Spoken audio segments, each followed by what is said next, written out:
Польша закрывает небо из-за российской атаки. Самая тяжелая ночь с начала войны.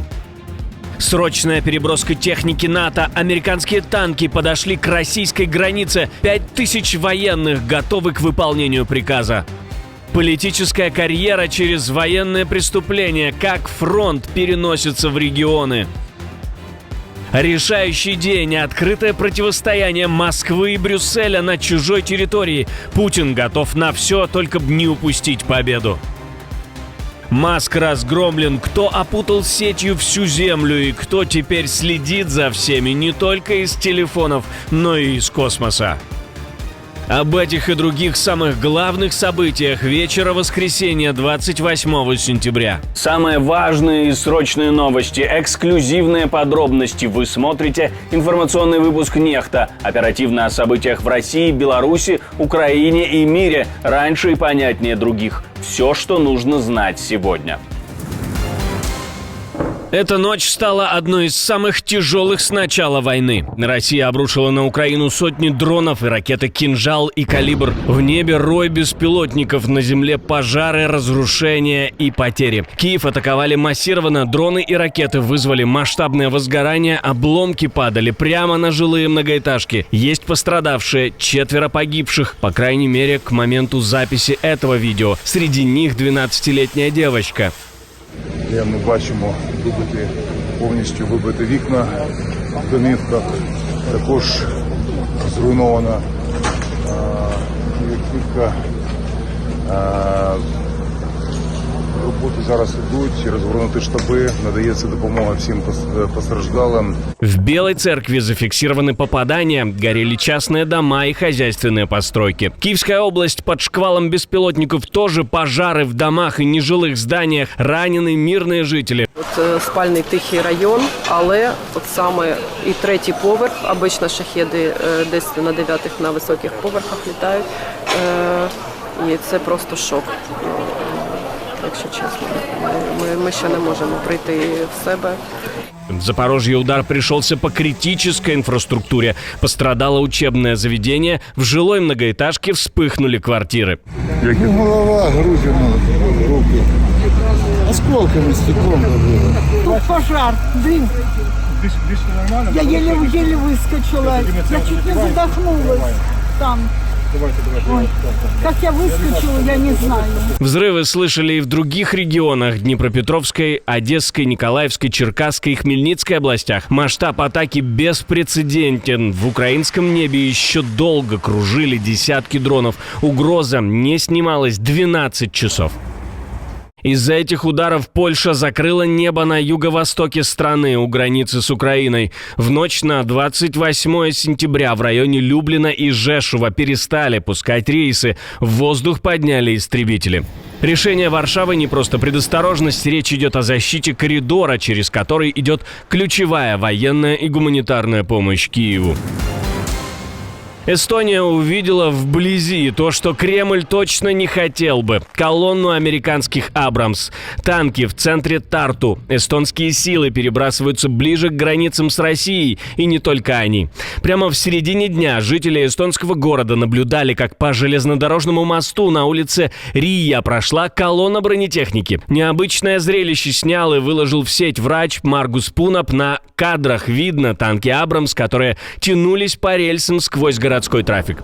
Для мирного Тарту такая картина стала неожиданным контрастом. Привычный городской ритм и гусеницы на железнодорожных платформах. Танки М1А2 перебрасываются в лагерь Тапа для учений и сдерживания. Но символика здесь очевидна. НАТО усиливает Балтику. И это только часть операции «Балтик Сентри». В планах усиления разведки, переброска фрегата, ПВО и создание новой бригады НАТО в финской Лапландии. Ее основу составит шведская Норрботтен, арктическое соединение с 5 батальонами, штабом в Бодене и численностью до 5000 человек. Но фото уже разошлось по соцсетям, напоминая, НАТО реагирует на угрозы. Как вы думаете, достаточно оперативно НАТО реагирует на эти угрозы? Обязательно оставьте свое мнение в комментариях под видео. Важнейший процесс, судьбоносный для страны, стартовал утром с открытия избирательных участков. Молдова выбирает парламент, и на кону ее курс в Европу. Голосование за новый парламент продлится до 9 часов вечера. В бюллетенях 14 партий, 4 блока и 4 независимых кандидата. Впервые разрешено почтовое голосование для граждан в 10 странах. За рубежом работает рекордное число участков – 301 в 41 государстве. Диаспора традиционно голосует за прозападный курс, и именно ее голоса могут стать решающими для партии власти «Действие и солидарность». Совсем другой электорат – это жители так называемого Приднестровья, склонные поддерживать пророссийские силы. Для них открыли 12 участков на правом берегу Днестра, но часть точек перенесли буквально в последний момент под предлогом безопасности. И перекрыли одну из главных артерий, соединяющую два берега реки. Движение у Каменки по мосту через Днепр с начала дня было закрыто. Скорее всего, для того, чтобы избежать незаконного подвоза избирателей. Одновременно в Тирасполе обвиняют Кишинев в провокации из-за ремонта всех 7 мостов через реку. В Молдове работают наши корреспонденты, поэтому эксклюзивно и оперативно будем освещать события оттуда. Очевидно, что ставки России очень высоки. Именно поэтому она инвестирует столько ресурсов в выборы в Республике Молдова. И эти ставки не могут быть связаны только с самой Молдовой. Ясно, что они в первую очередь связаны с войной в Украине. Россия хочет установить контроль над властью в Молдове, чтобы использовать ее против Украины, а также против некоторых государств Европейского Союза. Здесь она могла бы обучать людей, которых затем будет отправлять для всевозможных незаконных действий в странах ЕС. Она могла бы запускать отсюда дроны, так же, как сейчас делает это из Беларуси, в направлении стран Европейского Союза.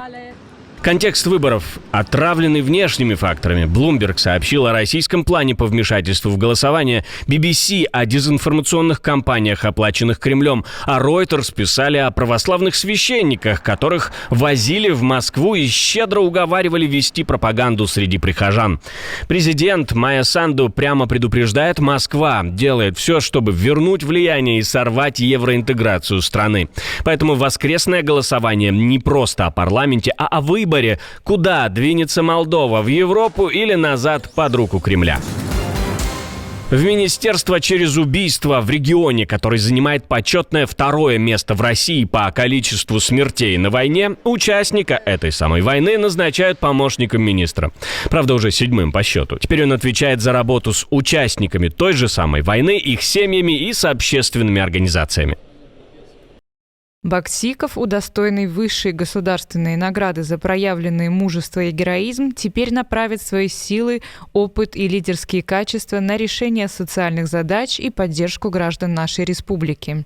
Это не единичный случай. В Оренбуржье пост замминистра, а затем и главы района получил 28-летний Нурсултан Мусагалеев, которого Украина обвиняет в пытках и расстрелах мирных жителей Бучи. В Тамбове так называемый герой СВО Евгений Первышов после выборов губернатора раздал кресло боевым товарищам, полковнику ГРУ и подполковнику ВДВ. Так Кремль формирует элиту будущего. Вчера поле боя, военное преступление, а сегодня региональная администрации. В Кении накрыли масштабную сеть, которая продавала работу в Москве, а на деле готовила людей к отправке на войну в Украину. Из квартиры на окраине Найроби полицейские вывели 22 обманутых кенийца. Обыск показал, у преступников были заготовлены контракты, визовые документы и липовые письма о трудоустройстве. Жертв заставляли подписывать бумаги с обязательством выплатить до $18 тысяч за оформление. Некоторые уже даже внесли аванс в 1500. Полиция арестовала одного из координаторов, который собирался переправить людей в Россию в сентябре и в октябре. Суд разрешил держать его под арестом 10 дней для завершения расследования. Кенийские власти предупреждают, подобные схемы становятся массовыми. Недавно молодой кенийский спортсмен оказался в плену в Украине, заявив, что его обманом втянули в ряды российской армии. Другие возвращаются домой покалеченными или не возвращаются вовсе. По данным украинской стороны, среди военнопленных граждане разных стран Африки, а также Кубы и Шри-Ланки. Но многие их правительства, как утверждают в Киеве, не спешат забирать своих людей обратно. Жестокая казнь 3 девушек, снятая в прямом эфире, потрясла страну. В Буэнос-Айресе тысячи людей вышли на улицы с требованием справедливости. 20-летняя Бренда Дель Кастильо и Морена Верди и 15-летняя Лара Гутьеррес исчезли вечером 19 сентября. Их заманили в дом на окраине столицы, в ловушку, подготовленную наркокартелем. В ту же ночь девушек пытали и убили, тела закопали во дворе. Самое страшное – издевательства транслировались в закрытой группе в соцсетях. На записи главарь преступной сети заявил: «Так будет с каждым, кто украдет у меня наркотики». Многие требуют справедливости. Я – нет. Я требую правды, потому что правда дороже справедливости. Справедливость иногда становится на чью-то сторону, а мы здесь ради правды, чтобы узнать, кто несет ответственность за это преступление. Полиция арестовала уже 5 подозреваемых, 4 в Аргентине и 1 в Боливии. Власти утверждают, что у группировки база в Буэнос-Айресе, а девушки ранее контактировали с ее членами.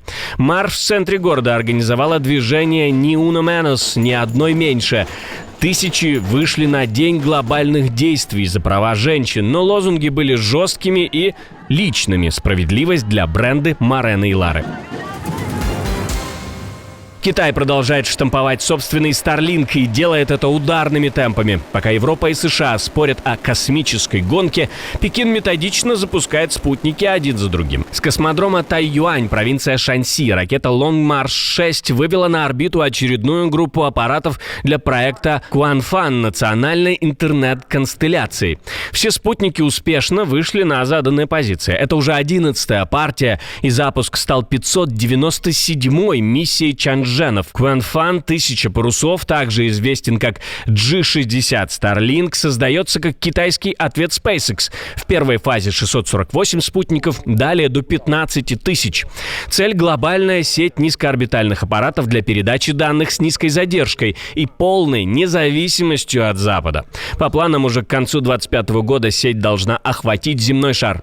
Reuters называет Quanfan прямым конкурентом Starlink, а китайские медиа открыто пишут: речь идет о ключевой инфраструктуре 21 века.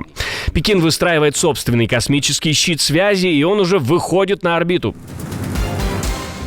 Отдельное спасибо, что досмотрели до конца. Спасибо за ваше доверие. Жду развернутых комментариев, лайков и репостов. Это важно, чтобы нас становилось больше.